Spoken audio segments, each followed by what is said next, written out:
Morning বন্ধুরা, তোমরা কেমন আছো? আশা করি তোমরা সবাই খুব ভালো আছো, সুস্থ আছো। আর আমরাও বেশ ভালো আছি। আর এখন ঘুরতে বেঁচে গেছে 7:30। 7:30 থেকে তোমাদের সাথে নিয়ে আমি আমার ব্লগটা শুরু করছি। এখন এখানে গোপুসোনাকে আমি সকাল সকাল তুলে দিয়েছি। এখন যেহেতু গরমকাল, তাই ভাবলাম ওকে সকাল সকালে একটু তুলে দিই। সকাল সকাল একদম স্নান টান করিয়ে দেবো ভেবেছিলাম, তারপর ভাবলাম না, একটু বেলাতেই স্নান করাবো। এখন স্নান করিয়ে দিলে যেমন আমাদেরও গরম হয়, তারও নিশ্চয়ই হবে, তো সেই কারণে এখন আর করালাম না। আর এখানে সকালে উঠেই আমার প্রথম কাজ হচ্ছে ওর জন্য এই তরকারিটা বসিয়ে দেওয়া। আর তরকারিটা খুব সিম্পলভাবেই আমি করি, এর আগেও তোমাদের সাথে আমি শেয়ার করেছি। আর এর মধ্যে কয়েকটা চিনির দানা দিয়ে দিলে দেখেছি তরকারিটা বেশ ভালো টেস্ট হয়। মা তরকারিটা বসানোর আগে রুটিটা করে নিয়েছে। আমাদের রান্নাঘরের স্পেসটা একটু ছোট, তো সেই কারণে একটু অসুবিধাই হয়, দুজন একসাথে মিলে যদি রান্না করে হুড়োহুড়ি লেগে যায়। তো সেই কারণে একজন একজন করে নিই। মা যতক্ষণ ওদিকে করছিল, আমি ততক্ষণ আমার ঘরটা ভালো করে গুছিয়ে নিচ্ছিলাম। তো এখন ও বেরিয়ে গেছে, ওকে টিফিন করে দেওয়া হয়ে গেছে। আর ও টিফিনে রুটি নিয়ে যায় আর ছাতু খেয়ে যায়, তাই সকালে রান্নার ঝামেলাটা এখন নেই আপাতত। আর তারপর আমি মাথায় একটু মেথি মাখি, মেথির সাথে আমি একটু জবা পাতাও পেস্ট করে নিয়েছি, আর তার সাথে একটু তেল দিয়েছি আর একটু ডিম দিয়েছি। আর এই জায়গাটা রেখে মাখলে না, মেথি যেহেতু খুব হরহরে টাইপের হয়, তো পড়লে একদম ধুয়ে দিলাম, কোনো অসুবিধা হয় না, তাই আমি ওইখানটা দাঁড়িয়েই মেখে নিই। আর এখানে দেখো এখন চলে এসেছি রান্না করতে। মেখে মোটামুটি এখন আমি 2 ঘন্টার মতন থাকবো। একটু রোদ উঠলে তাড়াতাড়ি শুকিয়ে যেত, কিন্তু আজকে আবার রোদটা ভালো ওঠেনি। রোদ উঠলেও চলে, আবার মাঝে মধ্যে মনে হয় না থাক ঠিকই আছে। আবার একটু রোদ উঠলেও কি হয়, তাড়াতাড়ি জামা কাপড়গুলো খুব সুন্দর শুকিয়ে যায়, চারিদিকটা বেশ আলো আলো লাগে। তো এখন যা গরম পড়েছে, দুদিন একটু বৃষ্টি হচ্ছে, এটাই ভালো। তো এখানে আমি 2টো কড়াই একসাথে বসিয়ে দিয়েছি। আর আগের দিনে একটু পেঁয়াজ ছিল, সেটা রেখে দিয়েছিলাম, ডালে অল্প দিয়ে দিলাম। আর এখানে মাছের তেলের একটা চচ্চড়ি মতন করছি, সেখানে আলু, বেগুন আর একটু পেঁয়াজ আগে ভেজে নিয়েছিলাম। আর ফ্রিজে একটু ডাল, মুসুর ডাল ছিল, গতকাল রাত্রিবেলা না আমাদের বাড়িতে একটু ভাতের সাথে মুসুর ডাল আর আলু ভাতেই খাওয়া হয়েছিল।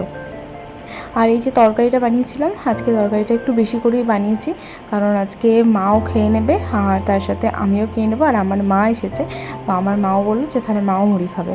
আর এই যে আমাদের লাড্ডু সোনা চলে এসেছে এখন, ওকে এখন একটু মুড়ি দিতে হবে। ও সবার থেকে একটু ভাগ নেবে, কিন্তু নিজের খাবার খাবে না। আর ওদিকে ওর ঠাকুমা দুধের বাটি নিয়ে ঘুরে বেড়াচ্ছে যে কখন ছেলেটা আমার দুধ খাবে। কিন্তু এখন বাচ্চাদের মুখ এখন আর দুধ খেতে ভালো লাগছে না, এখনও একটু ঝাল ঝাল কিছু খেতে চাইছে। এই যে আমি চানাচুরটা খুলছিলাম, এই চানাচুরে জানো তো এক ধরনের ছোটো ছোটো কাঠির মতন থাকে, আর ও কাঠিগুলো খেতে খুব ভালোবাসে। ভাবছে সে কাঠিটা আমাকে কখন দেবে। তো মা বললো দাঁড়া, আমরা বসেছি, তাহলে ওরও একটু বসার জায়গা করে দিই। সেই কারণে ওকে একটা ছোট্ট, দেখো কি সুন্দর টুল এনে দিয়েছে না, এই টুলটা করে এনে দিয়েছে। মা খাচ্ছে হচ্ছে একটু চিড়ে, বাবা সকালে জানো তো চিড়ে ভিজিয়েছিল, বাবা সকালবেলা চিড়ে খেয়েই যায়, বাবা সেরকম কিছু খেতে চায় না এই গরমকালটা, নাহলে শীতকালে রুটি চা দিয়েই খেয়ে যায়। তো এখানে সমস্ত কাকিরাও এসেছে, যে ও ঠাকুমা বসে আছে, দুধের জায়গার মতনই পড়ে আছে, আর ও এদিক ওদিক ঘুরে বেড়াচ্ছে। আর মা এদিক ওদিক গিয়ে ওকে একটু রুটি নাহলে একটু চিড়ে এইসব খাইয়ে দিয়ে আসছে। আজকে মা বললো যে মায়ের আজকে অনেক খাবার রয়েছে, একটু রুটিও করেছে আবার একটু চিড়েও ছিল, সেই কারণে ওকে খাইয়েও দিল ওইটা, আর ওকে দুধও খেতে হলো না। ও ভাবলো যাক বাঁচা গেছে। আর এদিকে আমার মাকে বললাম রান্নাটা করছে, আর ওদিকে আমার আরেক মা ওখানে, মায়ের একটু কাজ আছে, তো মা সেইগুলো করে নিচ্ছে। আমি ভাবলাম তাহলে ঘরটা মুছে আমি স্নানটাই করে আসি। তো চট করে ঘরটা মুছে স্নান করে নিলাম। আর আজকে মেঘলা ওয়েদার, সেই কারণে একটু তাড়াহুড়োই করছিলাম যাতে জামা কাপড়গুলো শুকিয়ে যায়। যে বললাম না যে রোদ উঠলে কোনো চিন্তা থাকে না, সে যত বেলাই দিই না কেন আমি জানি শুকিয়ে যাবে, কিন্তু ওই মেঘ করে আছে। ভাবছি আবার যদি বৃষ্টি নেমে আসে তাহলে কী হবে, জামা কাপড়গুলো সেই থাকবে। তো সেই কারণে ভাবলাম যে তাড়াতাড়ি তাহলে মেলে দিয়ে আসি। আর মা ওদিকে রান্নাটা করে নিচ্ছে, প্রায় সব রান্নাই এখন মাই মোটামুটি করে নিয়েছে।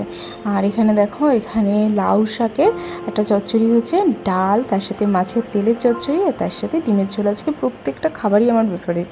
আর এখানে একটু নিম পাতা আলু হতে দিয়েছি। আর আমাদের বাড়িতে বুধবার আর শুক্রবার যেন নিম পাতা খাই, অন্যদিন বলে জন্মবারে, নিজের জন্মবারেও যেমন খেতে নেই, তেমন নিমের জন্মবারেও তো খাই না রবিবার দিন। এখানে 4 জনে একসাথে মিলে সবাই খেয়ে নিচ্ছি এখন। আর আমাদের গল্প করতে করতে খেতে খেতে মোটামুটি আধ ঘন্টা লেগেই গেছিলো, কারণ আমার মা আসলে একটু গল্পটা বেশি হয়, আর আমরা বাড়িতে থাকলে চটপট করে খেয়ে দিয়েই উঠে যাই। আর আমি যেহেতু উঠে একটু তারপরে শোবো, তো সেই কারণে আমি একটু তাড়াতাড়ি খাওয়ার চেষ্টা করি, কারণ খেয়ে দিয়ে সঙ্গে সঙ্গে আমি আবার জানো তো শুতে পারি না। তো এখানে না হঠাৎ করে মনে পড়েছে চাটনিটা তো বার করে নিই। চাটনিটা রয়েছে, আমটাও বাবাকে বললাম বাবা চাটনি কিন্তু শেষ, এবার আম আবার আনতে হবে। এই গরমকাল জুড়ে আমার টক ডাল আর আমের চাটনি খেতে এত ভালো লাগে না, বাবা ওইটা বেশ পছন্দ করে।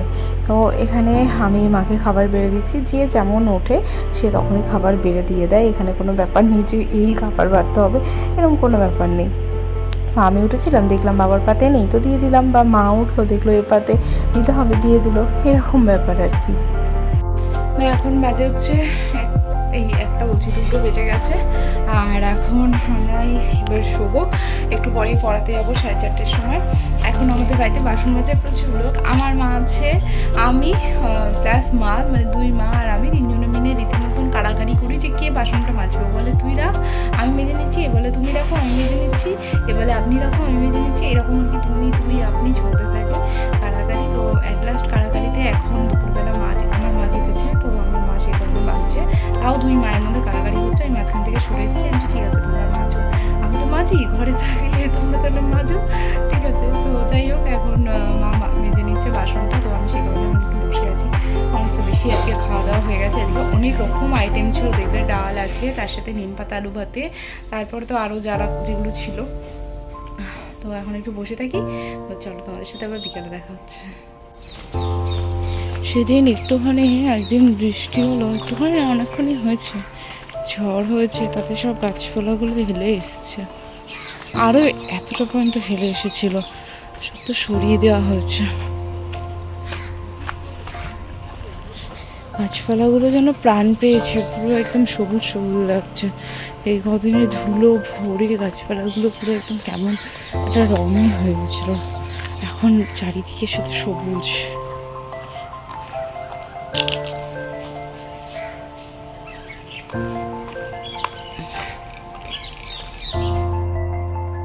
তো ইদানিং জানো তো চাউমিনের বদলে পাস্তাটা বিশেষ করে ভালো লাগছে, তো সেই কারণে আমার মা এসেছে, ভাবলাম যে তাহলে মাকেও একটু পাস্তা করে খাওয়াই। বাড়ি গেলে সাধারণত করা হয় না, আবার এত কিছু কেনা শুধু শুধু 1-2 দিনের জন্য খুবই অসুবিধা হয়, তাই ভাবলাম এখানে যখন এসেছে এখানেই করে খাওয়াই। আর এই প্লেটগুলোয় সাদা রং করে রেখে দিয়েছিলাম, তারপর আর কোনো কালারই করা হয়নি। আপাতত ভাবলাম হলুদ কালার আর লাল কালারটা আছে, তো সেটা দিয়ে আপাতত কালারটা করে রাখি। আর দেখো একটা সরু তুলি নিয়েছি, একটা মোটা তুলি ছিল, সেটা দিয়ে সাদা রং ও করেছে, করে সেটা তারপিন তেল বা কেরোসিন তেল একটু ভিজিয়ে রাখতে হয়, কিন্তু ভেজানোর পরেও জানি না কেন তুলিটা খুব শক্ত হয়ে গেছে, তো একটা নতুন মোটা তুলি কিনে আনতে হবে। আর সে কারণে আপাতত যেটা ছিল সেটা দিয়েই ভাবলাম বসি, কারণ ইচ্ছা করেছে এখন কিছু একটা করতেই হবে, এরকম একটি ব্যাপার। তো ভাবলাম এটা রঙটা এগোচ্ছেও না, আর এই রঙটা করলে এর ওপর আবার একটু হালকা করে ডিজাইন দিতে পারবো। তো আজকের ব্লগটা হাতটাই, আশা করি তোমাদের ভালো লাগবে।